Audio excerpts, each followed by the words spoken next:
আসসালামু আলাইকুম। কেমন আছেন সবাই? আশা করি সবাই খুব ভালো আছেন।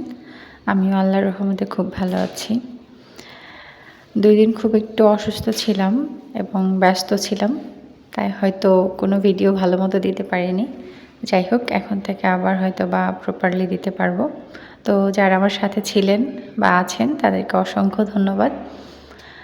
বিশেষ করে আমার যারা খুব কাছের কিছু ফলোয়ার আছে তাদেরকে অসংখ্য ধন্যবাদ। যাই হোক, আমি আজকে সকালে নাস্তা রেখেছিলাম চালের আটার রুটি আর হচ্ছে গরুর মাংসের ঝোল, যেটা আমার অনেক অনেক পছন্দের একটা খাবার। তো চালের আটার রুটিটা নরমালি বানানো একটু কঠিন, তবে আমি ট্রাই করেছি। তবে এতটা পারফেক্ট হবে আমি আসলে বুঝতে পারিনি। রুটিগুলো খুব সুন্দর, প্রত্যেকটা রুটি অনেক ফুলেছিল এবং একদম খুব নরম হয়েছিল। তো ফর দ্য ফার্স্ট টাইম আমার এতটা সুন্দর হয়েছে রুটি। আমি জানি না ভিডিওর কারণেই কি আমার মানে কাজগুলো এত সুন্দর পারফেক্ট হয় কিনা আমি জানি না আসলে। তো যাই হোক, আমি আসলে চালের আটার রুটিটা মোটামুটি খুব পারফেক্টভাবেই করতে পেরেছি, যেটা আমার মা অনেক সুন্দরভাবে করতো। প্রত্যেকটা রুটি ফুলতো একদম একদম তুলোর মতো নরম হতো। তো সেম জিনিসটা আমার হয়েছে।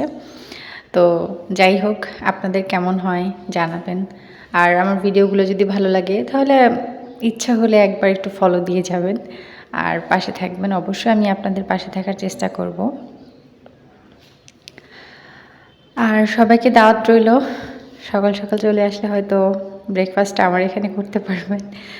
আমার ফলোয়ারদের সবাইকে ইনভাইট করলাম, একদিন আসেন, চা খাই। Thank you for watching. ভালো থাকবেন। আল্লাহ হাফেজ।